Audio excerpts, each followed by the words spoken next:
श्री स्वामी समर्थ. स्वागत आहे तुमचं स्वामीनिष्ठा या आपल्या यूट्यूब चॅनलमध्ये. स्वामी कृपेने तुमचा आजचा दिवस शुभ जावो व तुमच्या मनातील सर्व चांगल्या इच्छा पूर्ण होत ही स्वामींचरणी प्रार्थना करते आणि आजच्या या व्हिडिओला सुरुवात करते. तर बघा, 26 तारखेला महाशिवरात्री आहे. दरवर्षी माघ महिन्याच्या कृष्ण पक्षाच्या चतुर्दशी तिथीला महाशिवरात्री साजरी केली जाते. यंदा 26 फेब्रुवारी रोजी महाशिवरात्र आहे.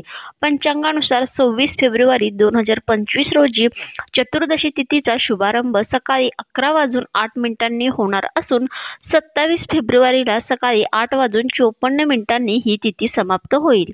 या दिवशी भगवान शंकरांची पूजा करणे, रुद्राभिषेक करणे आणि उपवास केल्यास शुभ मिळते असे शास्त्र सांगते.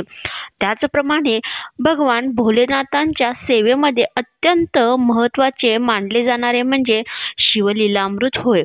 या शिवलीलामृतामध्ये भगवान शिवांनी त्यांच्या आयुष्यामध्ये ज्या कोणत्या लीला केल्या याविषयीची सविस्तर माहिती आहे. म्हणूनच तर या ग्रंथाला शिवलीलामृत असे म्हटले आहे. तर आपण महाशिवरात्रीच्या निमित्त जर या शिवलीलामृताचे पारायण केले तर नक्कीच आपल्या मनातील जी कोणती इच्छा आहे ती भगवान भोलेनाथांच्या कृपेने पूर्ण होईल. हे जे पारायण आहे हे तुम्ही 1 दिवसाचं करू शकता. तुमच्या मनातील एखादी इच्छा असेल, तुमच्या घरातील एखादी अडचण असेल, जसं की मुलांचा विवाह, नोकरी, तुमच्या पतीच्या बाबतीतल्या कोणत्या समस्या, किंवा जर पुरुषांना करायचं असेल तर पत्नीच्या किंवा मुलांच्या बाबतीतल्या समस्या, आजारपण, दारिद्र्य, दुःख, कोणतंही एखादे संकट असेल, काही मोठी अडचण असेल जी सुटत नसेल, तर या कोणत्याही अडचणीवर उपाय म्हणून तुम्ही असं हे शिवलीलामृताचं पारायण करू शकता. भगवान भोलेनाथ हे लवकर प्रसन्न होणारं दैवत आहे असं शास्त्र उल्लेखित आहे.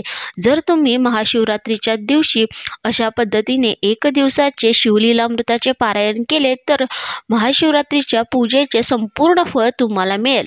कारण बघा, या शिवरात्रीच्या दिवशी पृथ्वीवर शंकरांचे जे तत्व आहेत, जे आहे ते मोठ्या प्रमाणावर आणि 1000 पटीनं कार्यरत असते. तर या दिवशी 1 दिवसाचे शिवलीलामृत पारायण कशा पद्धतीने करावे, कोणते नियम पाळावे, मांडणी कशा पद्धतीने करावे, वाचन कशा पद्धतीने करावे याविषयीची संपूर्ण माहिती आपण या व्हिडिओमध्ये पाहणार आहोत. तर ही व्हिडिओ शेवटपर्यंत पहा व तुम्ही जर चॅनेलवर नवीन असाल तर चॅनलला सबस्क्राईब करा. तसंच समोरचं जे बेल आयकॉन आहे त्याच्यावरही प्रेस करा, जेणेकरून मी जे नवनवीन व्हिडिओ टाकते त्या व्हिडिओचं नोटिफिकेशन तुम्हाला येत राहील व तुम्ही माझा कोणताच व्हिडिओ मिस नाही करणार. तर बघा, महाशिवरात्रीच्या दिवशी काय करायचं आहे तर सकाळी स्नान केल्यानंतर एकांतात पवित्रामध्ये बसून शिवांची पूजा करायची आहे.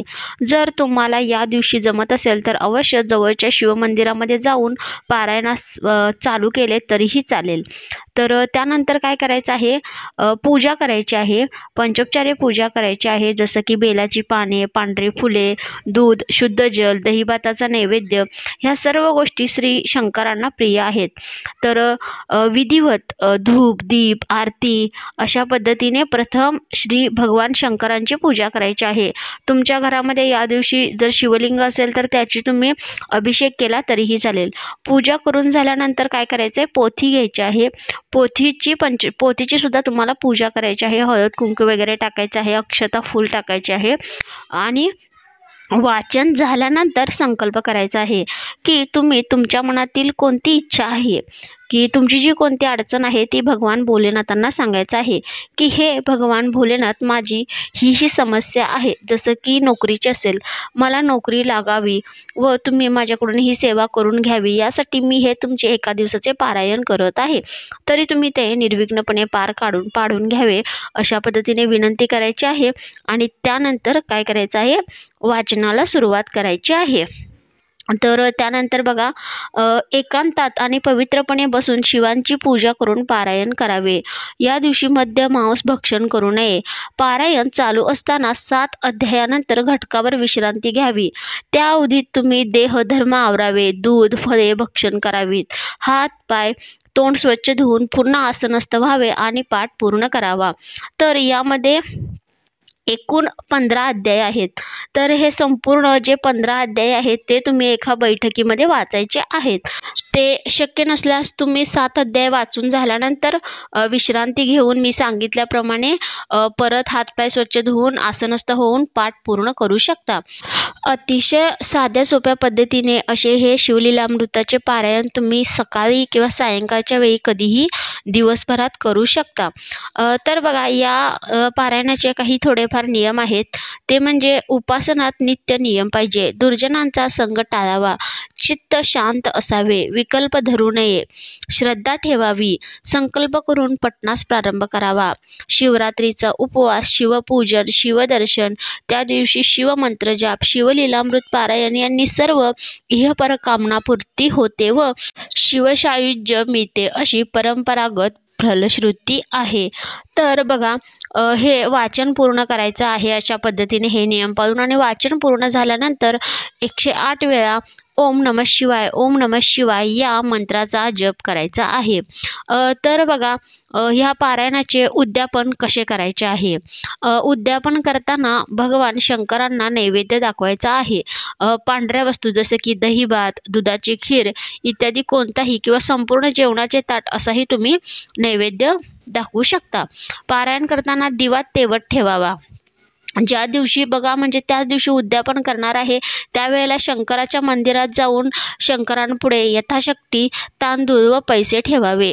त्याचप्रमाणे शैव संप्रदायी साधूला कमीत कमी 21 रुपयांची दक्षिणा व पांढरे शुभ्र वस्त्र दान करावे। पोथी मोठ्याने वाचली तरी चालते, इतरांनाही ऐकावी। आणि पोथी वाचन पूर्ण झाल्यानंतर तुम्ही ज्यावेळेला मंदिरात जाणार आहे तेथेही तुम्ही ओम नमः शिवाय, ओम नमः शिवाय या मंत्राचा मंत्रजाप केला तरीही चालेल। जर दिवसभरात तुम्हाला पूर्ण वेळ म्हणजे संपूर्ण वेळामध्ये 15 अध्याय एका टायमामध्ये वाचणे शक्य होत नसेल तर तुम्ही सकाळी 7 अध्याय आणि संध्याकाळी 7 अध्याय असे सुद्धा वाचन संपूर्ण करू शकता। फक्त तुम्ही एका दिवसाचा पारायणाचा संकल्प सोडलेला आहे, त्यामुळे आवर्जून त्याच दिवशी म्हणजे महाशिवरात्र आहे त्याच दिवशी तुमचे 15 अध्याय वाचून संपूर्ण झाले पाहिजे। खरं तर बघा, जे 14 अध्याय आहेत त्यापर्यंत शिवलीलामृत आहेत आणि 15वा जो अध्याय आहे त्यामध्ये जे 14 अध्याय आहेत ते एक एक एक एक ओळीमध्ये गुंफलेले आहेत, असे हे 15 अध्याय आहेत। तसेच अनेक भाविक भक्तांचा या दिवशी उपवास सुद्धा असतो। तर बघा, तुम्ही हे पारायण ज्यावेळेला करणार आहे त्यावेळेला उपवास असेल तर उत्तमच, नाही केला तरीही चालेल। फक्त पारायण जरी तुम्ही केलं तरीही चालेल, फक्त मद्य मांस ह्या ज्या गोष्टी आहेत त्या वर्ज्य आहेत, किंवा एखादं व्यसन करणे त्यासुद्धा चुकीचे आहेत, परान्न खाणे हे चुकीचं आहे। फक्त तुम्ही उपवास करून सुद्धा पारायण केलं तर उत्तम आहे, आणि नाही करून जरी केलं तरीही चालेल, काहीही हरकत नाही। तर अशा पद्धतीने साध्या सोप्या पद्धतीने तुम्ही या महाशिवरात्रीच्या दिवशी एक दिवसाचं शिवलीलामृताचे पारायण अवश्य करा, जेणेकरून भगवान भोलेनाथांच्या कृपेने तुमच्या मनातील सर्व चांगल्या इच्छा पूर्ण होतील। तर आपल्या चॅनलवर मी असेच व्हिडिओ टाकतोय। अजून जर व्हिडिओला लाईक केले नसेल तर लाईक करा, चॅनलला सबस्क्राईब करा। तर भेटूया अशाच एका नवीन माहितीपर व्हिडिओसोबत। तोपर्यंत झालेली सेवा श्री स्वामी समर्थ महाराजांच्या चरणी रुजू। श्री स्वामी समर्थ।